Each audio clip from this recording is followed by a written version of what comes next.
Your Excellency, utaniruhusu sasa niende kwa mbunge mwingine, Mheshimiwa Zahir Janda, mbunge wa Nyaribari Chache, mbunge wa UDA, mtu ya gold. Niharibia jina.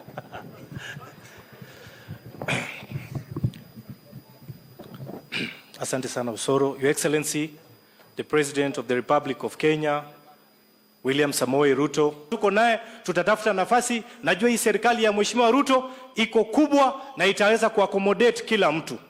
Mheshimiwa Rais, nataka kusema namna hii. Jana na juzi tumeona yule jamaa ambaye alikuwa rais wetu wa kitambo, ambaye mnamuelewa, analalamika, anasema kwamba ati kwa nini kwake kunaingiliwa na mapolisi.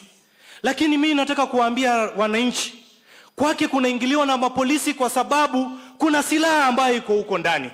Juzi tunaona watu wameuawa hapa katika taifa letu, na tunashangaa wanasingizia polisi. Wanasema polisi ndio wanaua watu, na kumbe kuna wengine ambao wanapatia watoto wao silaha, alafu watoto wa raia wanapatiwa mawe. Mimi ninaomba huyo mjamaa, haiwezekani aende kwa polisi huko aandikishe statement. Ya mwisho, Mheshimiwa Rais, sisi wote tuko nyuma ya waziri wetu Mheshimiwa Machogu. He's a good man. Janda, mbunge wa Nyaribari Chache. Mheshimiwa Rais, mimi sina mengi ya kusema. Kwanza ninataka kuwapongeza wale watu wetu ambao tulisimama na wao, ambao walisimama na chama chetu cha UDA. Mheshimiwa Rais, we have no problem when we bring in everybody on board. We have no problem.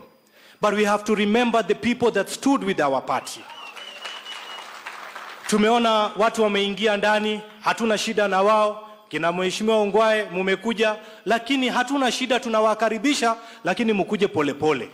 Kwa sababu kuna wale ambao walitangulia, walikuwa hapo, na bado serikali inaendelea kutafuta nafasi, tutawaweka majina zao tuko naye, tutatafuta nafasi. Najua hii serikali ya Mheshimiwa Ruto iko kubwa na itaweza kuaccommodate kila mtu.